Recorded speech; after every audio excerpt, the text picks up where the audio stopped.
Dork Diaries, Tales from Not So Fabulous Life. Sometimes I wonder if my mom is brain dead. There are days when I know she is. Like today. The drama started this morning when I casually asked if she would buy me one of those cool new iPhones that do almost everything. I considered it a necessary of life, second only to maybe oxygen. What better way to clinch a spot in the CCP, cute, cool, and popular group of my new private school, Westchester Country Day, than by dazzling them with my wicked new self. Last year, I seemed like the only student in my entire middle school who didn't have one. So I brought an older used phone, super cheap in eBay. It was bigger than what I wanted, but I figured I wouldn't go wrong.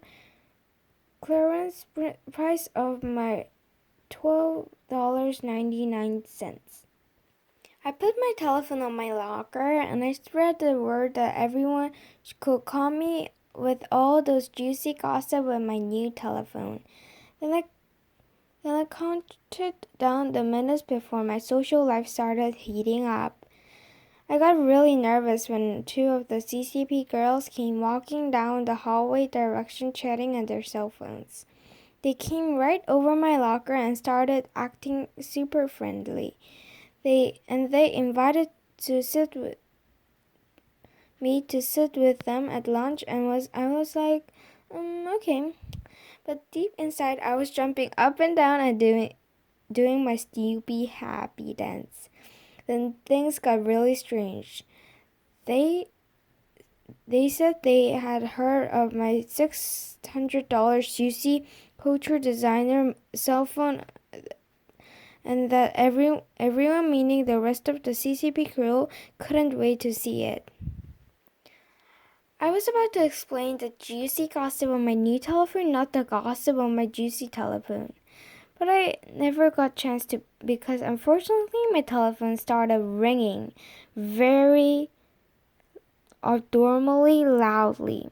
I was trying my best to ignore it, but both of the CCP girls were staring at me like, well, aren't you going to answer it? Obviously, I didn't want to answer it because I really had a feeling they were going to be a little disappointed when they actually saw my phone. So I just stood there praying that it would stop ringing, but it didn't. And pretty soon, everyone in the hallway was staring at me too. Finally, I gave in, snatched open my locker, and answered the phone, mainly to stop that awful ringing. I was like, hello? Sorry, wrong number. Then I turned around. Both of the CCP girls were running down the hall screaming, make it go away! Make it go away! I guess it probably meant they didn't want me to sit with them at lunch anymore, which really sucked. The most important lesson I learned last year was that having a cruddy phone or none at all can totally ruin your social life. While hoarders of celebrity party girls regularly forgot to wear undies, not a single one would be caught dead without your cell phone. Which was I was nagging my mom about buying me iPhone. I tried saving up my own money to buy one, but it was impossible to do, mainly because I am the artist and total addicted to drawing. Like, if I don't want it every day, I'll go nuts. I spend all of my cash on sketchbook, pencils, pens, art camp, and other stuff. Hey, I'm so broke I have milkshake on Laway at McDonald's. Anyway, my mom came home from the mall with a special bag of school present for me. I was pretty sure I knew what it was. She rambled on and on about my attending a new private school was going to be so stressful time and tremendous personal growth, and how my best coping mechanism would be communicate my thoughts and feelings. I was obviously ecstatic because you can communicate with a new cell phone, right?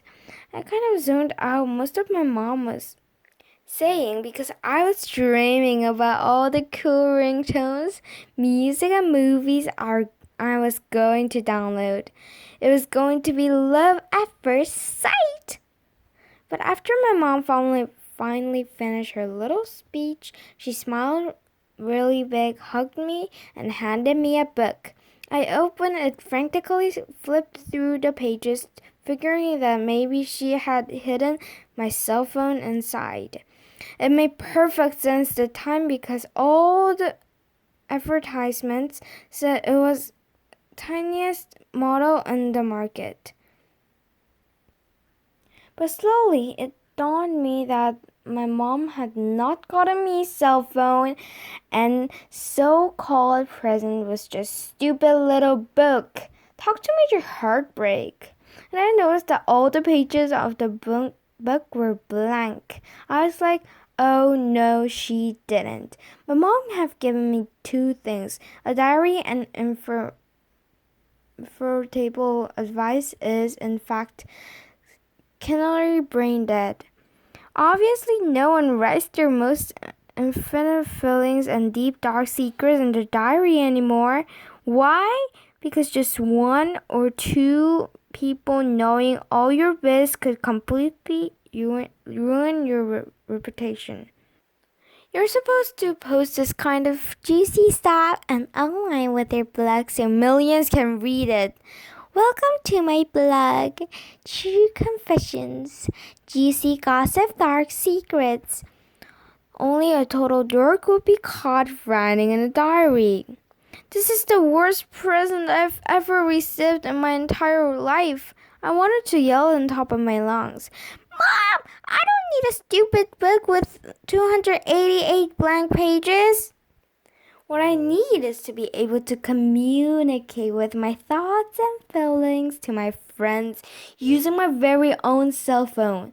Wait, silly me, I kept forgetting I don't have friends yet, but that could change overnight and I need to be prepared with a shiny new cell. In the meantime, I will not write in this diary again. Never, ever.